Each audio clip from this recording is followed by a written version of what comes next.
Oke, selamat malam bersama saya Arlan Podcast. Kita akan berbicara terkait hal-hal yang menarik dari Pak Wakil Wali Kota Cimahi. Selamat datang Pak Wakil Wali Kota Cimahi. Selamat malam Pak Arlan. Selamat malam juga sudah hadir di sini. Perbincangan adalah kunci. Hari ini kita akan memperbincangkan sesuatu yang menarik ya terkait dengan hari ulang tahun Kota Cimahi. Kemudian ada sosok pemimpin di Kota Cimahi yang kemudian kita akan kupas tuntas bagaimana keseharian dan keseharian beliau dan penugasan beliau selama sebelum menjadi wakil wali kota, kemudian setelah menjadi wakil wali kota, dan apa saja kemudian hal-hal yang menarik dari Kota Cimahi yang beliau sering datangi mungkin, atau kulinernya atau jalannya atau lain sebagainya. Oke, Pak Wakil Wali Kota, sekali lagi selamat datang dan selamat malam sudah hadir. Terima kasih sudah hadir di rumah saya di Arlan Podcast. Tapi Pak Wakil Wali Kota sebelumnya tahu ya daerah Cibabar? Oh tahu, ini Cibabar perbatasan Leuwi Gajah. Oke. Tahu sebenarnya, tapi baru tahu kalau rumah Pak Arlan di sini. Oke. Lumayan ya, Cibabar, Leuwi Gajah, Kecamatan Cimahi Selatan. Menarik memang Pak Wakil. Kalau dulu di sini sawah-sawah, sekarang udah mulai ada banyak perumahan ya Pak Wakil. Tapi karena memang secara geografis wilayah selatan ini wilayah pengembangan untuk perumahan ya. Kalau utara kan udah nggak boleh ya Pak Wakil ya. Ya kalau utara sih banyak, karena di sana kawasan Bandung Utara, sehingga perumahan itu dibatasi. Betul. Nah, itu untuk penghijauan lah di atas itu, jangan sampai terjadi erosi dan sebagainya kan. Oke. Tapi sebelumnya yang menarik Pak Wakil Wali Kota Cimahi, Pak Wakil Wali Kota Cimahi ini sebenarnya sangat dekat sekali dengan anak-anak muda ya. Nah, saya beberapa kali melihat Instagram atau pernah lihat di jalanan Pak Wakil sedang pakai sepeda, kadang pakai motor, kadang jalan kaki. Sepertinya sangat menghilangkan image sebagai wakil wali kota gitu ya, berbaur dengan anak muda. Dulu pernah motor-motoran juga gitu kan. Ya betul. Sebenarnya emang sejak sejak muda memang hobinya begitu, atau bagaimana Pak Wakil bisa bercerita? Ya hobi saya sih sejak dulu masih jadi bujangan ya, bujangan sebelum berkeluarga. Sampai dengan keluarga juga senang bermusyawarah dan senang bersilaturahmi. Senang bergaul dengan siapapun, dan itu malah tipikal saya itu ingin bersilaturahmi, bergaul tanpa membeda-bedakan. Baik itu komunitas Vespa yang modern, komunitas Vespa lama, komunitas CB, rock and roll, kemudian sepeda on-rail, itu semua komunitas-komunitas itu bersama-sama dengan kita. Kayak senenglah dengan itu ya, karena komunitas-komunitas ini kan menambah pengalaman juga. Betul. Jadi pemikiran juga bisa terbawa dengan enak, dengan bersama-sama komunitas-komunitas. Bisa sharing berbagi dengan komunitas. Tapi ketika Bapak misalnya sebagai wakil wali kota kemudian bergabung dengan anak muda gitu, mereka tidak canggung ya Pak ya? Memang ya sudah tidak terlalu, wah ini Pak Wakil Wali Kota gitu kan. Biasanya juga ada beberapa pejabat yang dalam tanda kutip mereka sangat menikmati privilege itu gitu ya, harus protokoler lah, harus itu. Tapi kalau saya lihat Pak Wakil ini kayaknya bebas-bebas aja gitu. Ya bagi saya jabatan itu adalah sementara. Betul. Tetapi pergaulan kan tidak boleh dong kita terlalu jauh dengan masyarakat khususnya. Wah, betul. Nah, siapapun jangan ada jarak di antara kita.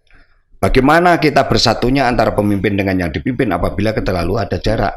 Itu siapapun. Nah, sehingga nanti akan terjadi kolaborasi antara yang dipimpin dengan pemimpin ini, kedekatan dalam hati. Itu kita ciptakan.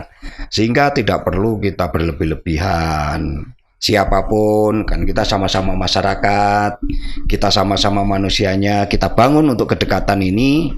Jangan sampai kita ada jarak, dan saling mengetahui, saling menghargai saja.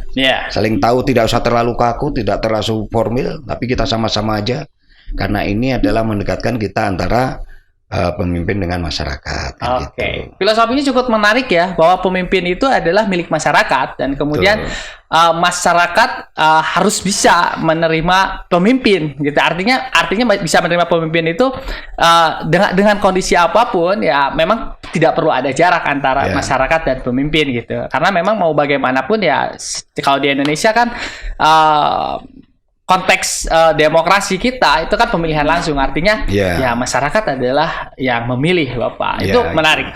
Tapi ada sedikit ini ya, saya sih melihat kan kalau di Cimahi ini ya kita bisa katakan bahwa ini miniaturnya kota Indonesia, miniaturnya negara Indonesia gitu ya. Kota Cimahi itu miniaturnya negara Indonesia. Ada beberapa suku di sana, ada beberapa agama gitu, menarik. Nah, ini bagaimana Pak Wakil melihat hal yang istilahnya ya, ini sangat Indonesia Mini gitu. Ya, Indonesia Mini ya di situ. Ya, alhamdulillah saya menyikapi itu, saya melihat bahwa Cimahi ini kota kecil, hanya 3 kecamatan, luas wilayahnya hanya 40,25 km. Betul. Penduduknya sekitar 600.000 orang. 3 kecamatan, 15 kelurahan. Nah, ini adalah penduduk yang padat, yang isinya di sini adalah 30% itu TNI. Betul. Nah, kemudian kawasan industri dan kawasan pemukiman. Nah, ini yang ada di Kota Cimahi tidak memiliki sumber daya alam. Yang ada adalah sumber daya manusia yang ada di sini. Sehingga di Cimahi ini sebagai kita katakan Indonesia Mini. Kenapa Indonesia Mini? Karena di sini bermacam-macam suku bangsa. Betul. Dari Aceh sampai Merauke ada. Padang, Palembang, Kalimantan, Ambon dan sebagainya ada.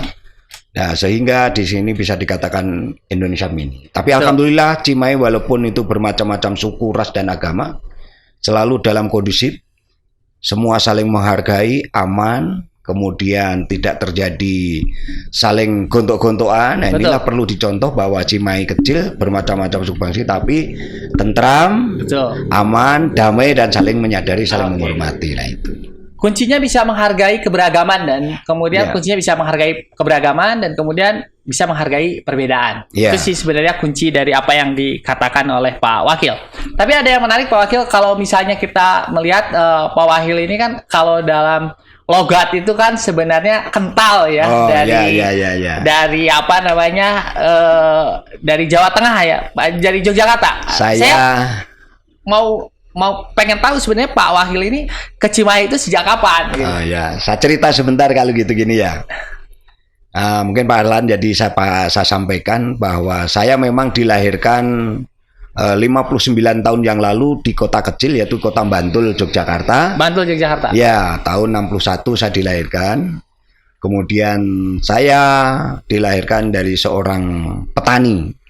Ya, kebetulan bapak saya adalah seorang abdi dalam keraton. Yang masih pada sampai Sri Sultan ke-9 dulu. Betul. Sehingga kami dengan mengikuti pendidikan pas-pasan, orang tua tidak mampu, kemudian sampai cukup SLTA. Begitu SLTA saya harus mengadukan nasib sendiri. Karena mengingat orang tua saya dengan dulu penghasilan di keraton juga kan tahu sendiri kan, itu pengabdian saja kan gitu ya. Betul, namanya juga abdi dalam kan. Abdi dalam ya, itu prajurit kan gitu. Iya. Nah, kemudian saya berangkatlah lulus SLTA tahun 81.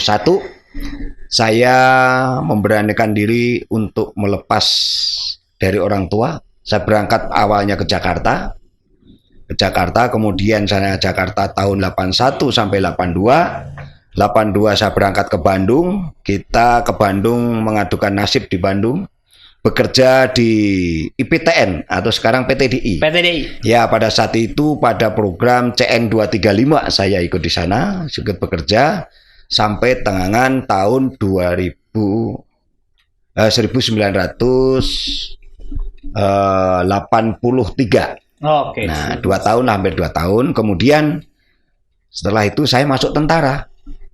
Ya, mengadukan nasib, coba-coba ternyata mungkin saya harus menjadi prajurit. Betul. Kalau di Jogja mungkin menjadi prajurit keraton, tetapi kalau di sini menjadi TNI sama aja prajurit negara. Akhirnya tahun 83 saya masuk TNI, 84 dilantik, kemudian saya bertugas pertama di Batalion Infanteri 312 Kalihitam di Subang. Nah, di Subang itu Subang kalah hitam ya? kalah hitam. Oke, 3-12 kalah hitam. Saya selama 10 tahun di sana. Setelah 10 tahun bermacam-macam saya ditugaskan operasi di Timur Timur. Operasi yang lain. Bapak pernah operasi Timur Timur juga ya? Saya operasi Seroja. Oh, Seroja itu sampai berapa kali ya? Tahun 85, setahun pulang, 86 berangkat lagi, 87 berangkat lagi, 88 pulang, 89 saya di sekolah sebagai bintara pelatih infanteri, 90 diberangkatkan lagi Timur-Timur, pulang-pulang tahun 92. 92 diberikan kesempatan untuk mengikuti pendidikan perwira. Oke. Nah, 92 pendidikan perwira, 93 selesai, 94 mengikuti sarjab. Selesai dipindahkan tugas saya di Kodiklat TNI Angkatan Darat di Jalan Aceh. Jalan Aceh. Ya, setelah itu berpangkat Letnan 2 sampai Kapten. Nah, berpangkat Letnan 2 sampai Kapten ini saya bertugas di Kodiklat dan saya pada saat itu menjadi ajudan dan Kodiklat. Oke. Nah, dan Kodiklatnya adalah Pak sekarang Menko Marves ya, Pak Luhut Panjaitan. LBP. Pada saat itu ya LBP pada saat itu dari tahun 96 sampai beliau menjadi duta besar di Singapura. Kemudian beliau menjadi Menteri Perindustrian Perdagangan zaman Pak Gus Dur. Pak Gus Dur, oke. Dan sampai itu saya masih di Jawa terus, di bawah terus. Saya menjadi ajudan, jadi sekpri, jadi karungganya beliau. Dan lama saya mengikuti beliau. Nah, kemudian tahun 2023 saya diberikan kesempatan lagi sekolah untuk mengikuti SELAPA, yaitu mencari PAMEN. 2003, 2003. 2003 ya, bukan 2003. 2003 kemudian saya diberikan kesempatan sekolah SELAPA mencari seorang mayor. Nah, setelah sekolah ditempatkan di Pusenip. Pusenip itu PPI Jalan Supratman. Nah, itu. Nah, di sanalah saya menjadi seorang PAMEN dari tahun 2004 sampai dengan kemarin 2017 pencalonan sebagai wakil wali kota di situ. Menarik sekali ya perjalanan panjang yang dilalui oleh Pak Wakil Wali Kota. Memang resiko jika menjadi seorang tentara nasional Indonesia harus siap ditugaskan di mana saja. Itu menarik sekali ketika misalnya kita berbicara tentang Seroja di Timur Timur ya. Betul. Bretlin ya. Bretlin ya, itu luar biasa lah. Kalau ada orang tua atau siapanya pernah bertugas di sana, pasti akan banyak cerita tentang bagaimana penumpasan Bretlin dan strategi-strategi yang dilakukan oleh tentara pada saat itu ya, luar biasa. Pahit getirnya ada. Pahit getirnya ada. Bahkan kalau sudah tugas operasi di hutan, kadang-kadang 2 hari terlambat logistik, kadang-kadang 2 hari 3 hari kita nggak makan. Nah, disitulah pada saat kita diajari serve people. Disitulah hidupnya TNI dimanapun bisa, walaupun terlambat 3 hari nggak makan masih bisa hidup. Nah, itu salah satu kelebihan. Dulu masih sering terlambat logistik ya, Pak? Terlambat karena jalan darat. Medannya karena jalan darat tidak ada. Kemudian memakai helikopter, lapangannya tidak ada karena tertutup dengan hutan rimba, sehingga harus membuat lapangan dulu. Nah, itu kadang-kadang terlambat logistik. Kalau ketika di operasi Seroja itu kan dibunuh atau membunuh gitu ya, Pak? Ya, sebenarnya itu doktrin TNI seperti itu. Tetapi bagi kita pada saat kita ditugaskan, alhamdulillah wong kita bisa pengaruhi, kita ajak, kita koordinasi, ternyata bagus. Ternyata tanpa mengadakan kekerasan kan gitu ya. Walaupun tempur yang di hutan mungkin ada, tetapi kita teritorial kita bangun, masyarakat kita bina, kita didik, kita ajari tani, sekolah kita mengajari. Jadi TNI yang ada di sana dulu sebagai guru, bisa ngajari orang-orang kampung, mulai kayak SD di tempat yang sederhana, kita menjadi guru, kemudian mengajari sebagai petani cara menanam seperti ini. Karena di sana itu menanamnya kadang-kadang nanam padi itu hanya disebar. Nah, ini salah satunya, sehingga pengetahuan pertani itu dibawa dari kita mengajari sampai sekarang mungkin sudah bisa bertani. Menarik juga ya Pak. Pengalaman yang cukup luar biasa ketika ditugaskan di Timur Timur. Akhirnya hal-hal yang sudah terbiasa dan istilahnya sudah terbentuk sejak dulu, ya sekarang tinggal mengaplikasikannya kepada masyarakat. Dan saya pikir jauh lebih mudah ketika sebelumnya memang sudah terdidik menjadi seorang pemimpin dan akhirnya bisa memimpin. Saya sedikit menyinggung terkait dengan kembali lagi kepada di Kota Cimahi ya. Ini ada menarik kalau tadi ada banyak keberagaman dan perbedaan. Tapi di kota Cimahi juga ada sesuatu yang mungkin di kota lain tidak ada. Apa itu? Kan biasa kita melihat Cimahi itu, kalau masuk ke kota Cimahi itu kita sebutnya kota hijau, gitu ya? Ya, betul. Bahwa kota hijau bukan dalam arti ya hijau di mana-mana gitu, tapi memang dari sejak zaman Belanda dulu ya, ini dijadikan pusdik-pusdik, banyak pusdik-pusdik, banyak tentara-tentara dari manapun gitu ya, sehingga saya pikir ini yang akhirnya membuat menarik kota Cimahi dengan kota-kota lainnya. Kalau Pak Wakil melihat hal itu ya sebagai seorang TNI itu atau purnawirawan TNI gitu, itu bagaimana Pak? Kalau menurut saya begini, karena Cimahi ini kita tahu bahwa sejarah sampai berdirinya Cimahi, kota Cimahi. Pada saat itu tahun 1886 bahwa Cimahi itu adalah merupakan tangsi-tangsi militer. Tangsi-tangsi militer. Ya. Menjadikan tangsi-tangsi militer yang ada di kota Cimahi, yang mana pada saat itu tangsi-tangsi militer itu pusatnya ada di Jawa Barat, khususnya di Cimahi ini. Sehingga kelebihan kota Cimahi ini sampai saat ini yaitu kita katakan kota hijau atau kota militer, karena ini tidak dimiliki oleh daerah-daerah lain. Karena pusatnya pendidikan-pendidikan yang dulu merupakan tangsi-tangsi militer pada tahun 1886, 1887, sekarang berubah menjadi pusat-pusat pendidikan yang ada di kota Cimahi. Nah, itulah dulu tangsi-tangsi, sampai sekarang peninggalan masih ada, heritage-nya, rumah sakit Dustira, Pusdikarmet, stasiun, gedung heritage, Masmil, itu semuanya adalah peninggalan-peninggalan zaman Belanda. Oke, luar biasa ya Pak Wakil. Terkait dengan ulang tahun kota Cimahi yang kemarin yang sangat sederhana sekali ya Pak Wakil. Ya biasanya agak sedikit meriah ya kalau karena kondisi Covid ya, ulang tahun 19 di ke-19 ya waktu sekarang ke-19 ya. Ya, ke-19. 19. Oke. Nah, itu kalau kemarin ulang tahun hari jadi ataupun ulang tahun kota Cimahi yang ke-19, perlu diketahui bahwa kita laksanakan dengan sangat sederhana, tetapi tidak mengurangi kehikmatan atau makna daripada ulang tahun tersebut. Karena apa? Kita harus sadari bersama, kita pemerintah maupun masyarakat, karena saat ini dengan adanya pandemi COVID-19, kita harus sadari, kita protokol kesehatan harus tetap kita jalankan, sehingga pelaksanaan hari ulang tahun kota Cimahi kita laksanakan dengan sesederhana mungkin. Nah, itu kita lakukan kemarin, sangat sederhana, bersama-sama tokoh-tokoh masyarakat yang kita panggil, kita undang dengan para eselon-eselon yang ada di kota Cimahi. Itu kita laksanakan sederhana saja.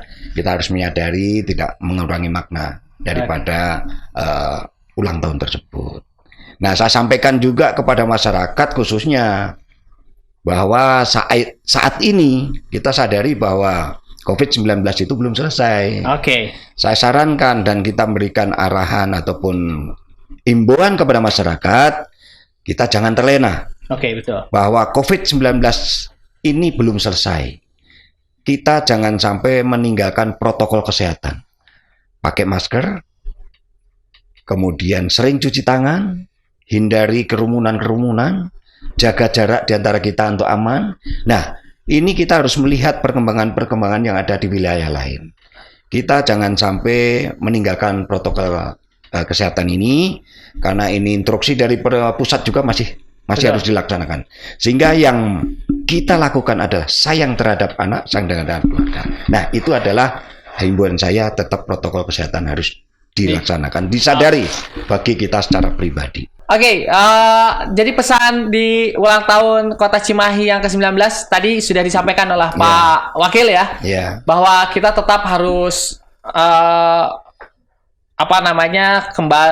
artinya tetap menggunakan cara-cara protokoler kesehatan dalam hal berkegiatan tentunya ya, bermasker, kemudian hindari kerumunan, jangan sampai terjadi second wave lah atau gelombang kedua dari COVID-19 yang kemudian akhirnya akan merepotkan kita kembali gitu ya. Betul. Pak Wakil. Tapi mudah-mudahan di kota Cimahi sudah mulai ada penurunan ya Pak Wakil, mudah-mudahan sudah artinya sudah ada sesuatu yang signifikan dikerjakan oleh pemerintah kota Cimahi sehingga COVID-19 Sudah banyak yang sembuh sekarang. Oke, alhamdulillah kalau begitu. Ada memang masih ada yang positif, tetapi sudah banyak yang sembuh. Oke. Tetapi kita jangan lengah, saya katakan. Betul.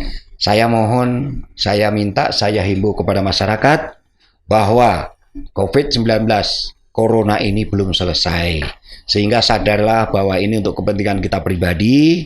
Pemerintah pusat maupun pemerintah daerah sudah berupaya bagaimana untuk kita waspada, jangan sampai terlena bahwa COVID ini akan menyerang kepada kita. Sehingga ini untuk kepentingan kita pribadi, juga kepentingan umum. Betul. Karena kalau kita kena, orang lain juga kena. Nah ini, sehingga saling menyadari semuanya kan gitu ya. Betul, optimisme yang dibangun oleh Pak Wakil tadi adalah ada juga yang positif kemudian sembuh. Tapi jangan sampai ada yang negatif menjadi positif. Nah, gitu ya Pak Wakil ya. Artinya tetap optimisme untuk sembuh masih besar dan masih tinggi. Oke, kembali lagi di Kota Cimahi Pak Wakil terkait COVID-19. Saya pikir usaha-usaha maksimal yang dilakukan oleh setiap pemerintah kabupaten kota di Indonesia juga sudah maksimal semuanya, dan mudah-mudahan ini akan terus menjadi semangat buat pemerintah Kota Cimahi juga agar selesai gitu ya, tidak terjadi apa-apa lagi di Kota Cimahi. Kalau saya mau sedikit Pak Wakil, di Kota Cimahi ini kan banyak sekali terkait ya istilahnya tempat-tempat yang tadi Pak Wakil katakan ya heritage gitu ya, tempat-tempat yang kayaknya banyak hal, ada keinginan Pak Wakil gitu dalam jangka beberapa ke depan dijadikan sesuatu yang bisa artinya bisa menjadi menarik wisatawan dari luar ke Kota Cimahi untuk melihat sedikit peninggalan bersejarah tangsi-tangsi militer tadi. Terima kasih. Nah ini memang sebenarnya sebagai cita-cita kita bahwa tadi dikatakan bahwa Cimahi adalah kota hijau, kota militer. Kenapa kita tidak buat bahwa ini yang lain daripada yang lain, yaitu kita mengadakan wisata militer. Yang sampai saat ini kan belum maksimal. Baru ada yaitu wisata heritage, tourism ataupun kita dengan kendaraan Sakoci untuk yang dinamakan Sabah Kota Cimahi atau Sakoci, untuk mengetahui bagaimana kondisi yang ada di Kota Cimahi, tempat mana sambil melintasi begitu 9 piece. Nah, kita punya cita-cita bahwa kita punya ekon tersendiri, bahwa kita ketahui bahwa kita harus punya wisata sebenarnya. Betul. Karena wisata ini adalah merupakan investasi yang tidak terkalahkan dan tidak pernah pudar, masih ada. Selama itu masih bermanfaat bagi masyarakat, wisata ini adalah sangat penting dan investasi yang sangat tinggi. Nah, ini salah satunya wisata militer yang kita buat, kemudian kita berkoordinasi dengan lingkungan TNI, kemudian kita juga membuat bahwa Cimahi ini adalah kota militer. Kita punya kuburan Belanda, Kerkop ya? Ya, itu ada 6.500 makam Kerkop, makam Belanda. Yang sampai saat ini masih dipelihara. Dan kadang-kadang wisatawan dari Belanda itu selalu datang ke sini ziarah. Nah, kenapa kita tidak manfaatkan itu? Apabila beliau wisatawan ke sini pada saat sejarah kan mampir. Nah, harus kita suguhin apa sebenarnya? Nah, itulah kita berikan. Satu, sebagai wisata kita harus punya mungkin salah satunya kayak guest house untuk penginapan. Betul. Kemudian pada saat ini kita punya potensi juga di Cirende itu kampung adat. Masyarakat sampai saat ini makannya adalah makanan pokok singkong. Betul. Nah, itu kita tarik sebagai tujuan wisata. Betul. Di sana kita gadang-gadang atau kita buat rencana itu adalah wisata kuliner. Betul. Di situ kita gelar kuliner selain untuk meningkatkan ekonomi masyarakat, di situ menarik wisatawan-wisatawan yang ada di situ. Hadir. Baik itu wisatawan lokal maupun wisatawan dari luar. Nah, ini ikon-ikon ini udah dalam benak saya, cita-cita mudah-mudahan bisa tercapai. Amin. Nah, itu semuanya kalau di situ sudah punya kuliner, di situ ada bela negaranya, di situ ada teater terbuka sehingga masyarakat itu bisa bermain, yang budaya bisa memainkan di teaternya.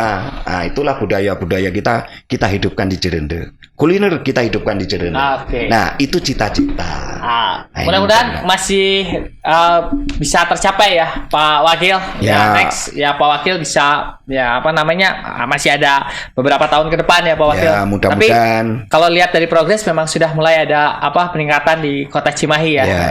Sudah mulai ada banyak sesuatu yang baru di Kota Cimahi yang kita temukan sebelum-sebelumnya belum pernah ada. Ya. Tahu-tahu ada tank gitu ya di tengah jalan gitu. Kemudian ada meriam gitu. Ya, itu juga kita terima kasih itu berkat bantuan dari TNI Angkatan Darat khususnya. Oke. Ya, kita tidak terlalu sulit pada saat itu karena kita bagaimana komunikasi, kita koordinasi, memohon kepada pimpinan Angkatan Darat. Alhamdulillah direspon baik. Kemudian diberikanlah alutsista yang sudah tidak kepakai untuk dipajang di Cimahi ini sebagai ikon kota militer. Kota militer ya. Paling tidak banyak masyarakat Kota Cimahi yang artinya tahu gitu ada tank namanya Panzer, ada apa gitu ya Pak Wakil ya. Ya, alhamdulillah juga bahwa di Armet itu kita bangun yaitu Museum Armet. Oh, Museum Armet. Ada, nanti tinggal mengisi. Sekarang gedungnya sudah ada. Pelebarannya jalan sudah, nanti museum itu bisa dinikmati oleh masyarakat dari mana saja. Oke. Nah, tapi belum dibuka untuk umum ya? Sekarang karena masih COVID. Kemarin koordinasi dengan Armet bahwa alutsistanya sedang dipesan dari Kodam-Kodam nanti untuk dimasukkan dalam museum itu. Dan sistemnya adalah nanti digital. Nah, sehingga bisa menarik wisatawan-wisatawan dari lain. Bahwa museum itu museum hidup, bukan museum hanya menyimpan. Oke. Nah, itu akan menarik nanti. Ini menarik ya, kalau misalnya ternyata nanti ini bisa kemudian dikembangkan, ini akan menarik wisatawan, terutama adalah ya wisatawan-wisatawan terdekat di Kota Cimahi ya, paling tidak. Nanti lama-lama juga akhirnya akan membesar. Oke, Pak Wakil sedikit tadi menyinggung tentang kuliner yang tadi dikatakan oleh Pak Wakil ya. Kalau Pak Wakil kulinerannya kalau di Cimahi kemana aja Pak Wakil? Nah, kebetulan begini. Yang Pak Wakil hafal kuliner kalau di Cimahi di mana?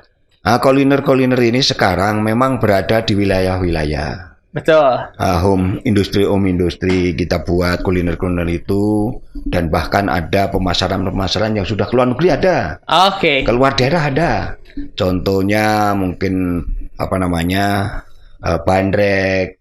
Yang ada di Cianjuang. Oh, iya. Kemudian termasuk bandrek Cianjuang yang dikemas itu ya, betul. Wakil. Kemudian basreng apa itu? Basreng ya. Yang laksana itu. Itu juga cuanki laksana. Nah, seperti itu dan bermacam-macam makanan tradisional ada di sini. Nah, kalau kuliner itu digelar di suatu tempat, nanti punya ikon sendiri bahwa wisatawan kemana-mana mampir di situ, makan, belanja, mau tidak mau belanja. Di situ ya. Kalau semua wisatawan dinaikkan mobil sakoci, kan tidak bawa mobil sendiri. Mau tidak mau diberhentikan di situ 1 jam, pasti belanja kan. Oke, gitu. Menarik juga ya strategi bisnisnya. Ya, Pak Wakil. Pak Wakil udah nyobain nasi kuning di segitiga belum? Oh ya, di gerobak itu ya. Ya, yang di itu loh dekat. Cimol itu. Cimol. Ya. Sudah berarti ya. Sudah pernah. Lumayan luar biasa ya. Itu cuman bukanya malam hari, Pak Wakil. Betul, itu salah satunya kuliner itu kenapa tidak dipajang seperti itu. Ya, oke. Itu kan salah satu meningkatkan ekonomi masyarakat daripada kuliner tadi ya. Seperti itu kita tarik. Sebenarnya meningkatkan ekonomi bermacam-macam, banyak cara sebenarnya. Kalau dulu ada mie Barnas, Pak Wakil. Wakil udah mengalami belum? Kalau mie Barnas belum. Mie Barnas, tapi sekarang udah nggak ada, entah pindah kemana ada. Banyak sekali sebenarnya kuliner-kuliner yang ada di Kota Cimahi. Ya. Oke, tadi ada sedikit harapan dari Pak Wakil ya ke depan kira-kira Kota Cimahi ini setelah kemudian jadi kota militer gitu kan, udah artinya ikon militer. Ada harapan lain nggak sih Pak Wakil terkait di Kota Cimahi? Ya sebenarnya selain itu kita memiliki wisata militer yang tidak dimiliki oleh daerah lain, juga kita punya wisata kuliner. Yang kita bangun itu Cimahi ini adalah dalam hal sumber daya manusianya. Oke, SDM ya. SDM, karena penting. SDM di sini orangnya pintar-pintar Cimahi ini.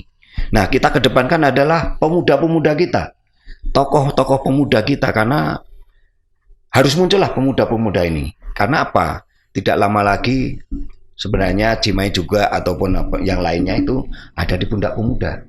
Nah, kita perlunya kita kedepankan pemuda-pemuda ini, bagaimana pemuda ini bisa nanti berkiprah dengan masyarakat, bisa diadu keluar. Oke. SDM-nya kan gitu ya. Betul. Sehingga bisa dijual keluar bahwa kota Cimahi ternyata orangnya pinter-pinter. Nah, itu hal yang paling penting. Pendidikan. Nah, memang Cimahi ini perlu diketahui juga ya 600.000 penduduk, tapi ada ya yang kurang mampu, ada yang mampu karena juga pendatang banyak. Betul. Nah, bagaimana ini berusaha, bagaimana pemerintah ini jangan sampai ada anak-anak kita yang tidak sekolah. Itu tadi SDM kita kedepankan, sehingga kita mencari jangan sampai anak-anak kita sebagai generasi penerus tidak sekolah ataupun putus sekolah. Itu paling penting. Penting pendidikan sekali. kita utamakan. Mau bagaimanapun fungsi dari pemerintah kan hal itu ya, ada pemberdayaan, ada pembangunan, dan kemudian ada pelayanan. Tiga itu memang menjadi dasar yang paling penting ketika sebuah pemerintah berjalan dengan baik. Artinya bagaimana mengedepankan SDM dalam konteks pendidikan ini sebenarnya menjadi persoalan yang paling serius di setiap daerah. Apalagi kalau terkait dengan penerimaan mahasiswa, penerimaan siswa baru yang sekarang ya.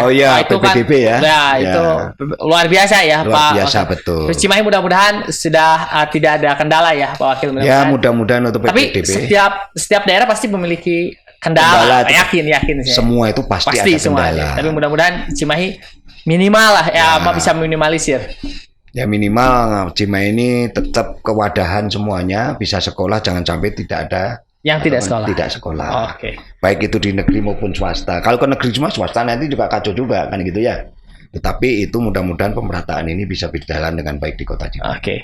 Tapi ada yang menarik Pak Wakil terkait tadi Pak Wakil berbicara pemuda ya. Pemuda. Ternyata Cimahi juga punya sedikit prestasi dalam olahraga ya. Saya bicara sepak bola aja ya. Betul. Kota yang tadi Pak Wakil bilang kecil ya, hanya 3 kecamatan, tapi sepak bolanya bisa masuk Liga 2 gitu. Ini kan sesuatu yang luar biasa lah ya. Itu bagaimana Pak Wakil menanggapi itu? Walaupun ya memang sempat terhenti sekarang ya. Ya karena terhenti karena COVID ya. Ya betul. Pada saat itu PSKC. Nah, PSKC dengan yang sudah berjalan. Ternyata sampai sekarang masuk ke Liga 2 ya. Betul. Nah, itu mulai dari awal memang PSKC itu perjuangannya luar biasa. Semangatnya, pengabdiannya dengan jiwanya yang semangat, ternyata bisa lolos. Nah, itu semua itu atas dorongan-dorongan dari masyarakat, dorongan-dorongan pemerintah, masyarakat mensupport bagaimana pemain-pemain kita PSKC ini bisa maju, semangat dan tanpa ada kendala. Ada sedikit harapan sebenarnya Pak Wakil terkait misalnya kalau berbicara tentang Stadion Sangkuriang gitu Pak Wakil. Ya kalau Stadion Sangkuriang saya sampaikan bahwa memang semuanya program yang kita menjadi program pokok daripada visi misi wali kota dan wakil wali kota. Itu diantaranya adalah lapangan Sangkuriang. Ya mudah-mudahan COVID itu cepat selesai sehingga tahun 2021 rencana bisa dimulai untuk pembangunannya. Dan ini semuanya kan nanti dari Pak Wali Kota selaku pemegang kewenangan atau kebijakan. Tetapi itu kelihatannya tahun 2021 kalau tidak ada kendala lagi COVID dan sebagainya bisa. Tapi Pak Wakil ikut memantau di situ kan? Terus maksudnya ya paling tidak Pak Wakil bisa mendorong Pak Wali Kota untuk sesegera mungkin gitu ya. Kita dorong mudah-mudahan beliaunya 2021 kita bangun. Gitu. Karena sumber daya manusia sepak bola ternyata mulai dari yang kecil-kecil. Saya pernah mengikuti dan saya pernah melihat membuka acaranya dari anak-anak umur 15 tahun, 12 tahun. Ada semua. Ternyata potensi sekali yang ada di Cimahi. Betul sekali, Pak Wakil. Sebenarnya masih ada banyak hal yang diperbincangkan ya. Tadi sudah ada banyak harapan dan ternyata Pak Wakil juga terus berjuang sampai saat ini dalam pembangunan di Kota Cimahi. Memang setiap kebijakan yang dikeluarkan oleh pemerintah Kota Cimahi mau tidak mau selalu akan ada tanggapan yang positif dan negatif ya. Itu adalah wajar karena memang kebijakan tidak mungkin diterima semuanya oleh masyarakat. Selalu ada saja yang kemudian memiliki pandangan yang lain, tapi itu harus dihargai dan harus kita hormati. Ya, betul. Di segmen terakhir ini saya hanya mau mau mengatakan bahwa perbincangan ini bukan perbincangan yang Pak Wakil, sesuatu yang bagaimana gitu ya, serius kita nggak, kita hanya bagaimana ngobrol santai tentang Pak Wakil Wali Kota yang cukup luar biasa. Mudah-mudahan Pak Wakil juga sehat selalu dan kemudian amin. Ada sesuatu yang tadi Pak Wakil bilang bahwa pemimpin harus selalu dekat dengan masyarakat. Itu adalah kunci dari semua ketika seseorang menjadi pemimpin. Jadi jangan sampai ketika sudah jadi pemimpin malah menjauh dari masyarakat. Bahkan masyarakat susah sekali ingin ketemu. Tapi saya melihat Pak Wakil juga cukup luar biasa bisa ketemu dengan masyarakat. Kalau kemudian mau hadir juga di rumah saya yang di peta juga nggak kelihatan kan, kecil dan lain sebagainya, tapi luar biasa. Luar biasa ini. Saya juga sering berdiskusi dengan Pak Wakil, juga menarik kalau teman-teman punya istilahnya kegiatan-kegiatan yang positif dan kemudian perlu narasumber atau perlu Pak Wakil hadir di sana. Saya pikir Pak Wakil tidak sesulit pejabat-pejabat dalam tanda kutip waktu, tapi ini jam 9 masih stay di rumah saya. Saya berterima kasih. Mungkin Pak Wakil ada closing statement buat masyarakat atau teman-teman yang ada di rumah. Ya, terima kasih. Ya, pertama juga saya sampaikan kita harus banyak bersyukur. Betul. Orang banyak bersyukur itu harus dijalani bukan hanya ucap saja, tetapi harus dilakukan dengan tindakan. Betul. Tindakan bersyukur. Tapi kita hanya bicara bersyukur tapi nggak pernah bersyukur kan lainnya. Betul. Nah, ini salah satunya. Mari kita banyak bersyukur bahwa kita sampai saat ini masih diberikan kesehatan dan lainnya. Betul. Kita lebih diberikan kesempurnaan dibanding yang lain-lain. Nah, betul, itu harus kita pegang. Yang kedua, kepada masyarakat Kota Cimahi, ayo Cimahi ini kita buat yang rukun, damai, sejuk. Kita saling menjaga, harus punya rasa memiliki terhadap Kota Cimahi ini. Kalau bukan kita yang memelihara, kalau bukan kita yang menjaga, siapa lagi? Nah, kita harus memiliki rasa tanggung jawab terhadap Kota Cimahi. Masalah pro dan kontra, dan masalah kata-kata mungkin program kita belum terlaksana semuanya. Ada kata yang istilahnya kritik. Kalau bagi saya kritik sangat saya terima kasih. Tanpa kritik kita tidak akan bisa maju. Betul. Justru ada kritik inilah kita harus terima, kita buat introspeksi kekurangan apa kita sehingga bisa untuk memperbaiki ke depannya. Jangan alergi terhadap kritik. Betul. Kalau saya terima kasih kalau ada yang kritik, sifatnya kritik membangun. Ayo kita bersama-sama itu ya. Nah, itu biasa di mana-mana ada pro dan kontra, itu biasa. Betul. Tapi jangan kita mudah emosi dan sebagainya. Jangan. Nah, itu jangan. Kita sama-sama koordinasi, duduk bermasalah apa saja yang ada, kita rembuk bersama, itu enak. Oleh sebab itu, masyarakat Kota Cimahi, ayo kita tingkatkan kekeluargaan, kebersamaan ini. Mudah-mudahan Cimahi tetap rukun, damai, sejahtera. Dan di saat-saat COVID-19 ini, ayo kita saling menyadari, menjaga diri kita sendiri, keluarga, sampai dengan masyarakat. Kita bangun Cimahi untuk masa depan yang lebih baik lagi. Ini pesan saya. Oke, terima kasih Pak Wakil Wali Kota. Hal yang paling penting dalam alat podcast hari ini adalah perbincangan adalah kunci, bahwa seorang pemimpin jangan pernah alergi terhadap kritik. Karena kritik sekecil apapun itu akan bermanfaat buat kita semua. Namun sekali lagi bahwa kritik dan istilah tanda kutipnya menghina itu jauh berbeda. Jadi maksud saya adalah gunakan kritik dengan santun dan beretika, dan kemudian dengan cara yang terpuji gitu ya, bukan menghina atau mengolok-olok pemimpinnya. Itu saya pikir hal itu perlu juga terus disampaikan kepada masyarakat, karena terkadang masyarakat membedakan antara kritik dan menghina. Itu beda lagi itu. Jadi malah jadi persoalan ya. Persoalan baru nanti. Persoalan baru lagi. Oke, sekali lagi Pak Wakil, terima kasih sudah hadir di Arlan Podcast. Perbincangan adalah kunci. Terima kasih sebelumnya sudah hadir di rumah saya maksudnya. Wabillahi taufiq wal hidayah. Wassalamualaikum warahmatullahi wabarakatuh. Terima kasih Pak Wakil. Ini Terima kasih, sama-sama. Thank you Pak Wakil.